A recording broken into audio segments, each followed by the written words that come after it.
Bienvenue dans une série qui célèbre le génie, la résilience et l'impact des inventeurs noirs sur notre monde moderne. Trop souvent, leurs réalisations ont été marginalisées ou tout simplement effacées de l'histoire, malgré des contributions révolutionnaires qui ont changé le cours de la science, de la technologie, de l'industrie et de la vie quotidienne. Cette série est une invitation à explorer et à reconnaître leur héritage, des innovations qui sauvent des vies, transforment des industries, simplifient le quotidien et ouvrent des perspectives inédites. Chaque épisode vous plongera dans l'histoire de ces inventeurs, dévoilera leur parcours marqué par des obstacles inimaginables, et mettra en lumière les inventions qui continuent d'impacter nos vies aujourd'hui. Ce que vous découvrirez.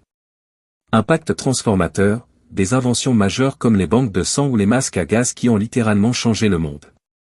Révolution dans des domaines spécifiques, des innovations telles que les fibres optiques ou les systèmes VoIP qui redéfinissent des industries entières. Contribution quotidienne, des objets que nous utilisons chaque jour, comme la pelle à poussière ou le batteur d'œufs, qui montrent que l'innovation est présente partout. Contribution pionnière, des créations comme le lit pliant ou le super souker, qui combinent ingéniosité technique et simplicité. Influence niche mais cruciale, des innovations qui, bien qu'éclipsées, jouent un rôle essentiel dans des contextes spécifiques, comme le revêtement des fils téléphoniques ou la mousse ignifuge. Pourquoi c'est important ? Ces inventeurs ont souvent travaillé dans l'ombre, confrontés au racisme, à la discrimination, et à des systèmes qui minimisaient leur génie. Pourtant, leurs inventions ont laissé une empreinte indélébile dans l'histoire et dans notre quotidien. Il est temps de leur rendre justice, de reconnaître leurs contributions et de leur donner la place qu'ils méritent dans notre mémoire collective. Rejoignez-nous pour cette célébration de l'innovation, de la persévérance et de l'héritage des inventeurs noirs, et découvrez comment leurs créations ont façonné le monde tel que nous le connaissons aujourd'hui. Charles Richard Drew, né le 3 juin 1904 à Washington, D.C., est un médecin, chirurgien et chercheur américain dont les innovations dans le domaine de la médecine, en particulier dans le stockage et la transfusion sanguine, ont eu un impact considérable sur les soins de santé modernes. Son travail a sauvé d'innombrables vies et a révolutionné les pratiques médicales à travers le monde. Drew a été motivé par des expériences personnelles, notamment la perte de sa sœur à cause de la tuberculose.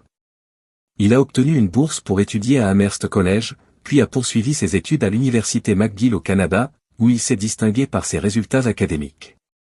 En 1940, il a soutenu sa thèse doctorale intitulée « Bucket Blood, a Study in Blood Preservation », qui a établi des méthodes innovantes pour la conservation du sang. Le docteur Charles Drew est décédé tragiquement dans un accident de voiture en 1950. À l'époque, il n'a pas pu recevoir une transfusion sanguine en raison des politiques raciales en vigueur dans les hôpitaux. Son héritage perdure à travers ses contributions à la médecine et son engagement envers l'égalité. Plusieurs institutions portent son nom, et il est reconnu comme l'un des pionniers les plus influents dans le domaine des soins médicaux. Les innovations du Dr Charles Drew dans le stockage du sang ont non seulement sauvé des vies pendant des périodes critiques comme la Seconde Guerre mondiale, mais elles ont également établi les bases des systèmes modernes de transfusion sanguine.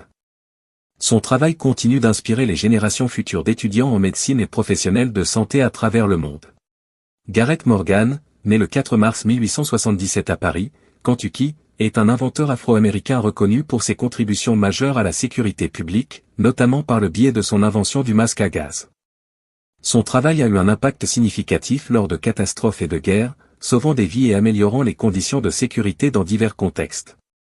Morgan a commencé à développer son masque à gaz en 1912, inspiré par sa volonté d'améliorer la sécurité des pompiers et des travailleurs exposés aux fumées nocives. Son invention se distinguait par un design simple qui incluait un capuchon avec des tubes d'air permettant d'aspirer l'air frais près du sol, où la concentration de gaz toxique était plus faible. En 1914, il a obtenu un brevet pour son invention et a remporté une médaille d'or lors de l'Exposition internationale de sécurité et d'hygiène. L'efficacité du masque à gaz a été mise en lumière lors d'une explosion survenue en 1916 dans un tunnel près de Cleveland, où Morgan et son frère Frank ont utilisé le dispositif pour sauver une vingtaine de travailleurs piégés sous le lac Erie. Leur action héroïque lui a valu une reconnaissance publique considérable et une médaille d'or pour bravoure décernée par la ville de Cleveland. Le masque à gaz de Morgan a également été utilisé par les soldats américains pendant la Première Guerre mondiale, où les gaz toxiques étaient employés comme armes. Son invention a permis de protéger les militaires contre les effets dévastateurs des agents chimiques sur le champ de bataille. Garrett Morgan est décédé le 27 juillet 1963, mais son héritage perdure à travers ses inventions qui continuent d'être essentielles dans les domaines de la sécurité et des soins médicaux. En plus du masque à gaz, il est également connu pour avoir inventé le feu de circulation à 3 positions, qui a amélioré la régulation du trafic routier. Morgan reste une figure emblématique, non seulement pour ses contributions techniques mais aussi pour son engagement envers l'égalité raciale et l'amélioration des conditions de vie des Afro-Américains. Des écoles et des institutions portent son nom en hommage à son impact durable sur la société. Frederick McKinley Jones, né le 17 mai 1893 à Cincinnati, Ohio, est un inventeur afro-américain dont les innovations en matière de réfrigération ont transformé la logistique alimentaire et pharmaceutique. Son invention des camions réfrigérés a été une avancée majeure dans le transport de denrées périssables. Avant l'invention de Jones, le transport de produits périssables était extrêmement limité, surtout sur de longues distances. Les méthodes traditionnelles de conservation, comme le salage ou le séchage, n'étaient pas suffisantes pour maintenir la fraîcheur des aliments. En 1935, Jones a conçu le premier système frigorifique automatique pour les camions, permettant ainsi de transporter des aliments en toute sécurité, quelle que soit la saison. Son système a été particulièrement utile pendant la Seconde Guerre mondiale, où il a permis aux forces armées américaines de transporter non seulement des aliments, mais aussi du sang et des médicaments nécessaires aux soins médicaux sur le terrain. Cela a contribué à sauver de nombreuses vies en garantissant que les fournitures médicales restent à la bonne température. Frederick McKinley Jones a obtenu plus de 60 brevets au cours de sa vie, dont beaucoup étaient liés à la réfrigération et à d'autres innovations technologiques. Il est devenu un pionnier dans son domaine et a cofondé la société Thermo King Corporation, qui continue d'être un leader dans les systèmes de réfrigération. Jones est décédé le 21 février 1961 à Minneapolis, mais son héritage perdure à travers les technologies modernes qui dépendent encore aujourd'hui des systèmes qu'il a développés. En reconnaissance de ses contributions, il a été intronisé au National Inventor Hall of Fame. L'invention du système de réfrigération pour camions par Frederick McKinley Jones a non seulement révolutionné le transport alimentaire mais a également eu un impact profond sur les soins médicaux en permettant une meilleure gestion des fournitures périssables. Son travail continue d'influencer notre manière de consommer et de gérer les ressources alimentaires aujourd'hui. Alexander Miles, né le 18 mai 1838 à Pickaway County, Ohio, et décédé le 7 mai 1918 à Saint Paul, Minnesota, est un inventeur afro-américain connu pour son innovation majeure dans le domaine des ascenseurs. Son invention des portes automatiques d'ascenseurs a considérablement amélioré la sécurité et l'efficacité des systèmes d'ascenseurs modernes. Avant l'invention de Miles, les ascenseurs étaient souvent équipés de portes manuelles, qui nécessitaient une action physique pour s'ouvrir et se fermer. Ce système présentait des risques importants, notamment des accidents où les utilisateurs pouvaient se blesser en essayant d'entrer ou de sortir de l'ascenseur lorsque les portes étaient ouvertes. Miles a conçu un système qui permettait aux portes de s'ouvrir automatiquement lorsque l'ascenseur arrivait à un étage, et de se fermer sans intervention humaine. Son invention a non seulement amélioré la sécurité en empêchant l'ouverture des portes lorsque l'ascenseur n'était pas à niveau avec le sol, mais elle a également facilité l'accès aux personnes à mobilité réduite. Alexander Miles est souvent reconnu comme un pionnier dans le domaine des ascenseurs. Bien que son invention ait été faite il y a plus d'un siècle, son impact est toujours visible aujourd'hui dans les nombreux bâtiments modernes équipés d'ascenseurs.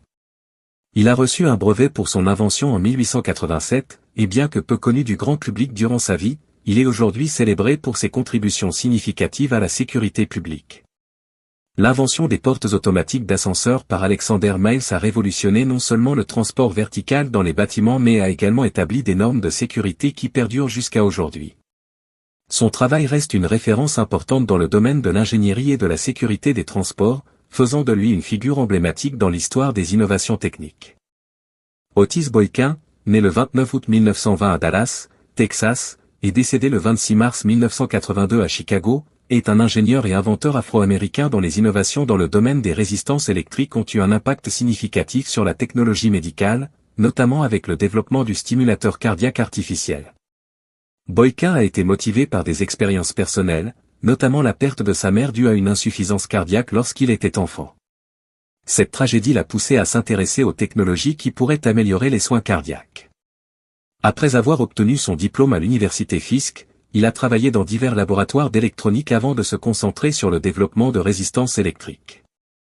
En 1959, Boykin a obtenu son premier brevet pour une résistance précise en fil qui permettait d'attribuer une valeur de résistance spécifique à un segment donné de fil dans un circuit électronique.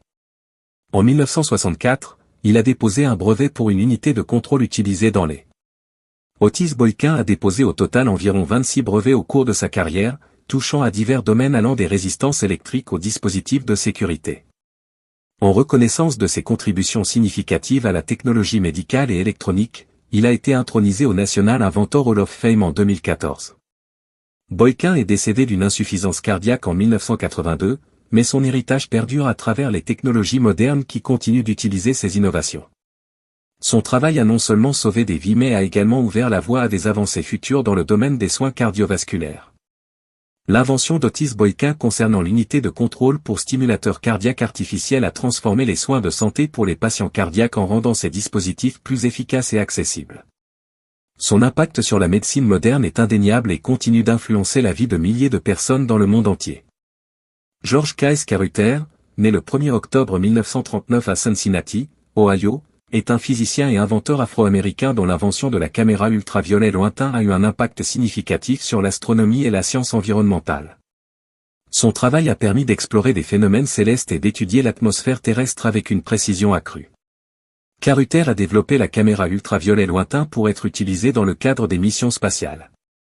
Son invention a été lancée à bord de la mission Apollo 16 en 1972, où elle a permis d'effectuer des observations détaillées de la Lune et d'autres objets célestes. Avant cette invention, les astronomes avaient des difficultés à observer les rayonnements ultraviolets, car ils sont absorbés par l'atmosphère terrestre. La caméra de Caruter a ouvert une nouvelle voie pour étudier ces longueurs d'onde. George K.S. Caruter a reçu plusieurs distinctions pour ses contributions à la science, y compris le prix du mérite du National Technical Association et une reconnaissance au sein du National Inventor Hall of Fame. Son travail continue d'influencer les recherches en astrophysique et en sciences environnementales. L'invention de la caméra ultraviolet lointain par George K.S. Caruter a marqué une étape importante dans le domaine de l'astronomie et des sciences environnementales. Grâce à sa capacité à capturer des images dans le spectre ultraviolet, cette technologie a enrichi notre compréhension de l'univers tout en contribuant à la surveillance de notre propre atmosphère. L'héritage de Caruter perdure à travers ses innovations et son engagement envers l'éducation scientifique. George Alcorn, né le 22 mars 1940 à Washington, D.C., est un physicien et inventeur afro-américain connu pour ses contributions significatives dans le domaine de l'analyse des matériaux, notamment par le biais de son invention du spectromètre à rayons X. Son travail a eu un impact majeur sur divers secteurs, allant de l'industrie à la recherche scientifique. Alcorn a développé son spectromètre à rayons X dans le but d'améliorer les méthodes d'analyse des matériaux. Avant cette invention, l'analyse chimique nécessitait souvent des techniques laborieuses et coûteuses. Le spectromètre d'Alcorn a introduit une méthode plus efficace pour identifier les éléments présents dans un échantillon en utilisant les rayons X pour exciter les atomes et mesurer les rayonnements émis. George Alcorn a reçu plusieurs distinctions pour ses contributions à la science et à la technologie, y compris une reconnaissance au National Inventor Hall of Fame. Son travail continue d'inspirer de nouvelles générations d'ingénieurs et de scientifiques. L'invention du spectromètre à rayons X par George Alcorn a marqué une avancée significative dans le domaine de l'analyse matérielle. Son impact s'étend à de nombreux secteurs industriels et scientifiques, transformant notre capacité à comprendre et manipuler la composition des matériaux. L'héritage d'Alcorn perdure grâce aux applications continues de sa technologie dans divers domaines. Dr. Patricia Batt, née le 4 novembre 1942 à New York et décédée le 30 mai 2019, est une ophtalmologiste et inventrice afro-américaine dont l'invention du laser phacoprobe a révolutionné la chirurgie de la cataracte, redonnant la vue à des millions de personnes à travers le monde. Patricia Batt a commencé à travailler sur le laser phacoprobe en 1981, alors qu'elle était confrontée à des limitations dans les techniques chirurgicales existantes pour traiter les cataractes. Les méthodes traditionnelles étaient souvent risquées et douloureuses pour les patients. Batt a conçu un dispositif utilisant la technologie laser pour vaporiser les cataractes à travers une petite incision de seulement 1 mm dans l'œil du patient. Ce procédé permet non seulement d'éliminer la cataracte, mais aussi de remplacer facilement le cristallin opacifié par un implant.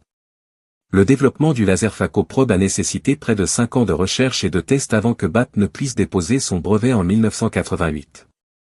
Son invention a été approuvée par la Food and Drug Administration, FDA, aux États-Unis et est utilisée dans le monde entier depuis les années 2000. Le laser phacoprobe a permis de traiter plus efficacement les cataractes, redonnant la vue à des millions de personnes qui auraient autrement souffert de cécité. Grâce à cette méthode moins invasive, les patients connaissent moins de douleurs et bénéficient d'une récupération plus rapide par rapport aux techniques chirurgicales traditionnelles. Batt a également cofondé l'American Institute for the Prevention of Blindness en 1976, visant à sensibiliser sur l'importance des soins oculaires et à améliorer l'accès aux traitements pour les populations défavorisées. Dr. Patricia Bath a été reconnue comme la première femme afro-américaine à recevoir un brevet médical aux États-Unis. Elle a reçu plusieurs distinctions tout au long de sa carrière, y compris son induction au National Inventor Hall of Fame en 2022. Son travail continue d'inspirer les nouvelles générations d'ophtalmologistes et d'inventeurs. L'invention du laser phaco-probe par Dr. Patricia Bath a non seulement transformé la chirurgie de la cataracte, mais elle a également eu un impact durable sur la pratique ophtalmologique mondiale. Son engagement envers l'éducation, l'égalité d'accès aux soins oculaires et son innovation technologique font d'elle une figure emblématique dans le domaine médical. Garrett Morgan, un génie afro-américain. En plein XXe siècle, à une époque où les routes devenaient de plus en plus encombrées, il a eu l'idée révolutionnaire de créer un système de signalisation moderne. Né en 1877 dans le Kentucky, aux États-Unis, Garrett Morgan était le 7e enfant d'une famille modeste. Son parcours scolaire était limité, mais cela ne l'empêcha pas de développer un esprit curieux et inventif. Morgan a rapidement montré un talent naturel pour résoudre les problèmes pratiques de la vie quotidienne. Dans les années 1920, avec la prolifération des voitures, des chevaux et des piétons sur les mêmes routes, les accidents devenaient fréquents et souvent mortels. Les systèmes de signalisation étaient rudimentaires, limités à 2 positions, arrêt et passage. Morgan a remarqué que cette transition brutale entre les feux provoquait des collisions. Inspiré par sa propre observation et sa compréhension des besoins des usagers de la route, Garrett Morgan a conçu en 1923 un feu de signalisation à 3 positions. Ce système introduisait une phase intermédiaire, que nous appelons aujourd'hui le feu jaune, pour avertir les conducteurs qu'ils doivent ralentir. Ce concept était révolutionnaire, car il augmentait la fluidité de la circulation tout en réduisant significativement les risques d'accident. Morgan a breveté son invention et l'a vendue à la General Electric Company pour $40 000, ce qui équivaut aujourd'hui à environ $730 000. L'impact de cette invention est incommensurable. Aujourd'hui, les feux tricolores sont une norme mondiale, rendant nos routes plus sûres et plus organisées. Mais au-delà de son innovation technique, l'histoire de Garrett Morgan est aussi celle d'un homme qui a surmonté les barrières raciales de son époque pour apporter une contribution durable à l'humanité.